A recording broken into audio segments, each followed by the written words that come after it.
बारामूला के मनाज़र हैं जहाँ पे जामा स्टैंड है, वहाँ के मनाज़र इस टाइम से आप देख सकते हैं। लाइव मनाज़र में लोगों की तमाम छतें, दुकानों की छतें, मकानों की छतें इस वक्त गिर के ज़मीनों पे आ गई हैं। लोगों को आने जाने में यहाँ पे दिक्कत हो रही है। आप देख सकते हैं इस वक्त कितनी तेज़ हवाएँ चल रही हैं यहाँ पे। ये जो है बारामूला मेन मार्केट आपको लाइव मनाज़र दिखा रहा हूँ। ये देख सकते हैं आप, दुकानदारों का सामान जो है वो उड़ के नीचे आ चुका है पूरा। यहाँ पे देख सकते हैं आप इस टाइम, ये देखिए। बारामूला से मैं आपको वीडियो भेज रहा हूँ। बारामूला में बहुत तेज हवाएँ हैं जिसकी वजह से छतें, दुकानों की छतें उड़ के ज़मीनों पे आ गई है। यहाँ पे ये देख सकते हैं आप इस टाइम कैसे मनाज़र है। इतनी तेज़ हवाएँ चल रही हैं कि यहाँ पे जो दुकानों की छतें हैं वो उड़कर नीचे गिरी हुई है। तो ये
बारामूला के मनाज़र हैं जहाँ पे जामा स्टैंड है, वहाँ के मनाज़र इस टाइम से आप देख सकते हैं। लाइव मनाज़र में लोगों की तमाम छतें, दुकानों की छतें, मकानों की छतें इस वक्त गिर के ज़मीनों पे आ गई हैं। लोगों को आने जाने में यहाँ पे दिक्कत हो रही है। आप देख सकते हैं इस वक्त कितनी तेज़ हवाएँ चल रही हैं यहाँ पे। ये जो है बारामूला मेन मार्केट आपको लाइव मनाज़र दिखा रहा हूँ।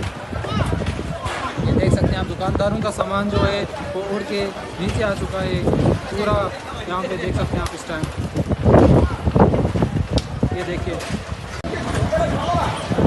बारामूला से मैं आपको वीडियो भेज रहा हूँ।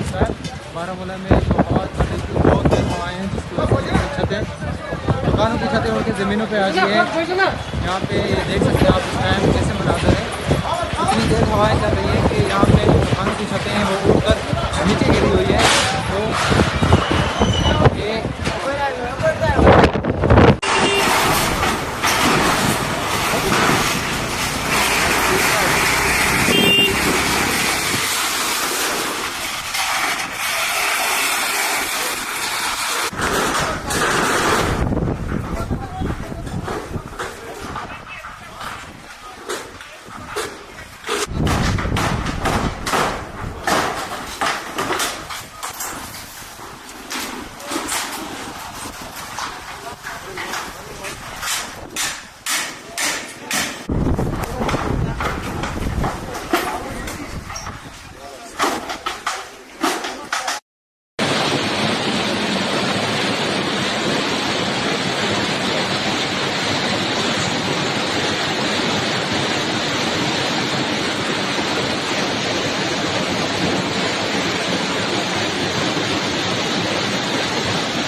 agora,